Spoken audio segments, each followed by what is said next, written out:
বাজারে সাধারণ মানুষে কিনে খাওয়ানোর মতন কোনো ইয়া নেই।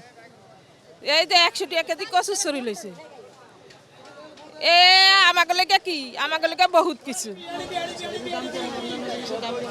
এই যে মাছের দাম, মুরগির দাম, তরকারির দাম 80 টাকার নিচে কোনো তরকারি নেই। তো এই কষ্ট হয় না, অনেক কষ্ট হয় আমাকে লেগে, সাধারণ মানুষের লেগে অনেক কষ্ট হয়। দিন মজুরি মানুষের কি এ সম্ভব? বাজার মাছ তরকারির দাম অনেক বেশি, আগের তুলনায় বিগত মাসের তুলনায় এই মাসে জিনিসপত্রের দাম অনেক বেশি। কেন বেশি?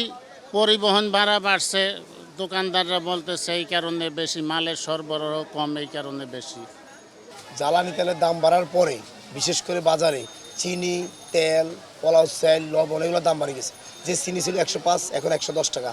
যে ভালো মানের পোলাও চালটা ছিল 120-30 টাকা খোলা, এখন 150 টাকা। প্যাকেট পোলাও চাল 175 টাকা। যে আপনার তেল তেল আমাদেরকে 5টা কোম্পানি তেল সরবরাহ দিত, এখন 1টা থেকে 2টা কোম্পানি সরবরাহ দিচ্ছে, তাও আমার চাহিদা মতো দিতে পারতেছে না। 5 কার্টন 10 কার্টন এবং 10 কার্টন তেলের সাথে স্বার্থ দিচ্ছে 2 কার্টন সরষে তেল নিতে হবে, 2 বস্তা আটা নিতে হবে, এবং ডিলার গায়ে দাম যেটা ওটাই নিতেছে তেলের 5 লিটার 955 গায়ে দাম, নিতেছে ওই দাম। 2 লিটার 390 গায়ে দাম, নিতেছেও গায়ে দাম। 1 লিটার 195 গায়ে দাম, কিনাও গায়ে দাম। তো আমরা বাধ্যতামূলকভাবে আমরা অসহায় নিতেছি, এখন কী করবো? ওই তেলের সাথে ওই কাস্টমার অন্য বাজার করবো না, তেল নিব না। তো আমরা বাধ্যতামূলকভাবে গায়ে দামে তেল কিনতেছি এখন, তাও আমাদের চাহিদা মতো পাইতেছি না। চাইতেছি 20 কার্টন 30 কার্টন দিচ্ছে, 5 কার্টন 10 কার্টন, হ্যাঁ একদিন পর একদিন দিচ্ছে। আরও 2-3টা কোম্পানির তেল সরবরাহ বন্ধ। গত সপ্তাহ থেকে আজকে বাজারে এসে দেখলাম যে প্রতিটা জিনিসেরই দাম বাড়ছে।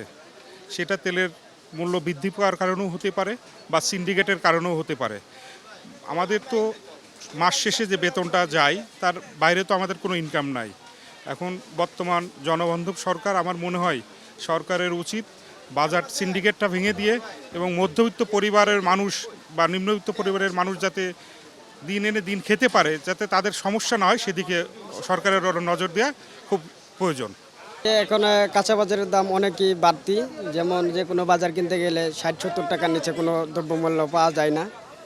যেমন মনে করেন আপনি পটল কোন, করলা কোন 50 টাকার থেকে 80 টাকা, যেমন আগে 20 টাকা 30 টাকা কেজি ছিল।